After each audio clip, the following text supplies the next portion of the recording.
အခုကျွန်တော်ပြောပြမယ့်လက္ခဏာ၃မျိုးပေါ်လာရင်လုံးဝမပေါ်စားပါနဲ့။ဘာဖြစ်လို့လဲဆိုတော့အခုပြောပြမယ့်လက္ခဏာ၃မျိုးရဲ့နောက်ွယ်မှာစိုးဝါးတဲ့ကြီးမားတဲ့ကျန်းမာရေးပြဿနာတွေရှိနေတတ်ပါတယ်။ဒီလက္ခဏာတွေကိုတတိမထားမိလို့ရှိရင်ရုတ်တရက်အသက်ဆုံးရှုံးတာမျိုးရုတ်တရက်အမြင်အာရုံဆုံးရှုံးတာလိုမျိုးစိုးဝါးတဲ့ပြဿနာတွေကြုံရနိုင်ပါတယ်။နံပါတ်၁ကတော့အရေးကြီးဆုံးမို့အာရုံလေးစိုက်ပေးပါခန္ဓာကိုယ်မှာလစ်လျူမရှုသင့်တဲ့လက္ခဏာနံပါတ်3ကတော့ဥယျာဉ်ပြားကျိန်းတာပေါ့နော်ကျွန်တော်တို့ဘီးဖိလိုက်တယ်ဒီလိုမျိုးခေါင်းလျှော်ရင်းနဲ့ခေါင်းကိုကုတ်တယ်ပါညာပေါ့နော်အဲ့လိုလို့ဥယျာဉ်ပြားကျိန်းနေဆိုရင်လုံးဝမပေါ်စားနဲ့တခါလို့ဥယျာဉ်ပြားကျိန်းတာအပြင်ခေါင်းမူတာတို့ခေါင်းကိုက်တာတို့ကိုလက်မအီမသာဖြစ်တာတို့ကတွဲပြီးရှိနေတော့လုံးဝအရေးကြီးပါတယ်ဒါကိုကျွန်တော်တို့စေပညာမှာ GCA လို့ခေါ်တယ်နော်ဒါကိုမြန်မာလိုသင်လျော်အောင်ပြန်ရမယ်ဆိုလို့ရှိရင်တော့ဒီပေါ့နော်နှစ်ထင်မှာရှိတဲ့သွေးကြောရောင်တယ်လို့ဆိုရမှာပေါ့နော်အဲ့ဒါက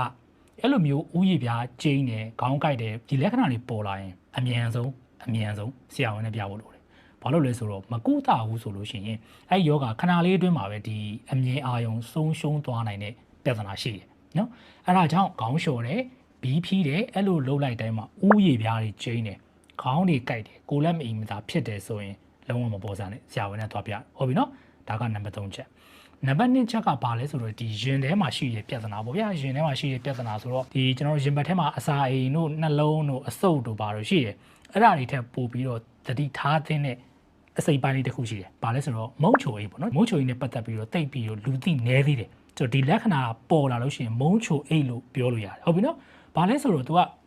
ဒီကျွန်တော်တို့ရင်ညွတ်ပေါ့နော်ရင်ညွတ်မှာအောင့်တယ်ရင်ညွတ်မှာအောင့်နာကနေတစင် तू ကအဲ့မှာတည်းမနေဘဲနဲ့ကြောဘက်ကိုပြန်သွားတယ်နော်ဒီခါလေးမှာကြောနဲ့ရင်နဲ့ညှက်ပြီးတော့အောင့်တာမျိုးကြုံမှုကြမယ်လို့ထင်ပါတယ်နော်အဲ့လိုကြောနဲ့ရင်နဲ့ညှက်အောင့်တာမျိုးဒီရင်ဘတ်ဒီပေါ့နော်ကျွန်တော်ဒီအောင့်နာကနေဒီရင်ဘတ်အောင့်နာကနေနောက်ကြောဘက်ကိုပြန်သွားတယ်ဆိုရင်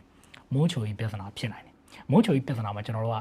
3မျိုးရှိတယ်3မျိုးပထမတစ်ခုကရုတ်တရက်ပေါ့နော် acute pancreatitis လို့ခေါ်တဲ့ရုတ်တရက်မုန်းချိုကြီးရောက်ရမ်းခြင်းဒါလည်းအရှိကြီးတယ်ဆရာဝန်နဲ့ပြဖို့လိုရနော်နံပါတ်2ချက်ကကျတော့ तू ကအဲ့ရုတ်တရက်ကနေသူပေါ့နော်ပြန်မပြောက်တော့ဘဲနဲ့နာတာရှည်ပြောင်းသွားတာပေါ့နော် chronic pancreatitis လို့ခေါ်တယ်ဒါလည်းအင်မတန်အရေးကြီးတယ်နံပါတ်3ချက်ကတော့ cancer ပေါ့နော်မုန်းချိုကြီး cancer ဖြစ်သွားလို့ရှိရင်တော့အသက်ဆုံးရှုံးတယ်ဒီ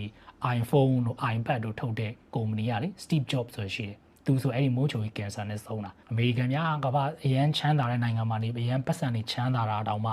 မရဘူးဘာလို့လဲဆိုတော့အဲ့ယောဂါကတော်တော်လေးကုသခတ်တယ်ဟုတ်ပြီနော်ဆိုတော့နံပါတ်2တောင်တော်တော်ဆိုးနေပြီနော်ဆိုတော့နံပါတ်1ကအရေးကြီးဆုံးကျွန်တော်တို့နိုင်ငံမှာလည်းအဖြစ်များတယ်ဘာလဲဆိုတော့သူကဒီဘဲဘက်ပေါ့နော်ဘဲဘက်ပခုံးနာတတ်တယ်ဘဲဘက်ပခုံးအောင်တယ်အဲ့ဒီကနေတစင် तू ကအဲ့မှာမနေအဲ့မှာတည်းမရက်တော့ဘဲနဲ့ तू ကဒီ